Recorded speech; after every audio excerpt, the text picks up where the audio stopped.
n'umunsi twaramutse dufise igikorwa gihambaye cyane ishirahamwe organisation yitwa Equals in Tech, ishirahamwe mondial ifise amapartenariat n'amasosiyete akora mu by'ubuhinga bwa none, twovuga nka ITU, twovuga nka n'ayandi ya Nations Unies nka ONU Femmes n'izindi twaza GSMA n'ibintu bya telecommunication. Bari bafise igikorwa badutumiyemwo, baratugira ico no kwita abanomine, kubera ko ku mwaka uheze baratanga ubushimwe ku bikorwa byaranguye mu bijanye n'ubuhinga bwa none byo gufasha abakobwa, ubushimwe baha ama organisation canke baha abantu bitanze kurusha abandi. Rero muri iyo competition nkuko noyita, twaronse amahirwe yo kuba nomine muri finale, donc twaba finaliste. Hari harimo amakategori atandukanye, aha novuga nka kategori yitwa access ku bantu bitanga mu gutanga ibikoresho, les outils informatiques. Hari indi kategori ya skills mu bantu bitanga mu gutanga ubumenyi. Hari n'indi kategori yitwa research mu bantu bagira ivyo ama recherche mu bijanye n'ubuhinga bwa none, mugabo toujours en rapport avec abakobwa.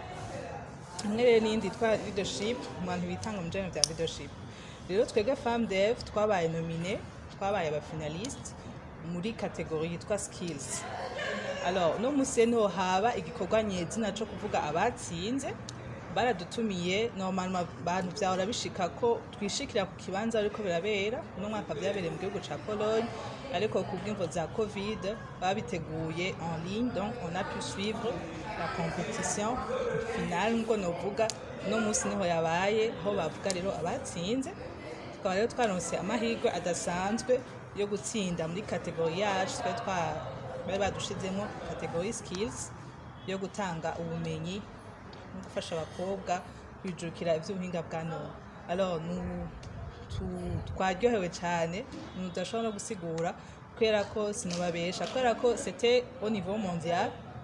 Mu ba finaliste twari turi kumwe batanu, harimo ibihugu bikomakomeye, hanovuga nk'ishamwe ryo muri Brazil, n'indi ryo muri Benin, n'indi ryo muri Liban, n'indi ryo muri Tunisie, je crois. Rero kumva ko Uburundi twakoze ibintu bigashimwa ku isi yose, ni ibintu biryoshe cyane.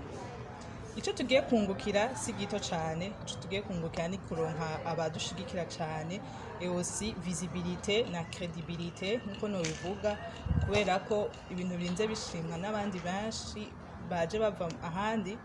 Ntankeka ko n'abandi bari ngaha hafi bashobora kudushigikira natwe, kandi bifasha cyane kutwankuraja no gukora ibikorwa byinshi kugira dushobore gufasha benshi, kubera ko abo twarafashije uno mwaka baracari bake. Turakeneye rero gushobora gushikira abakobwa benshi cyane mu gihugu cose, kugira ko umukobwa wo mu Burundi nkuko natwe twashoboye gushika tugahiganwa n'ibindi bihugu, umukobwa rero wo mu Burundi nawe ashoboye kunka ubumenyi buhagije, aho ashobora kuja nawe mu ma competition y'ubuhinga novuga, hanyuma akaronka agatahukana intsinzi.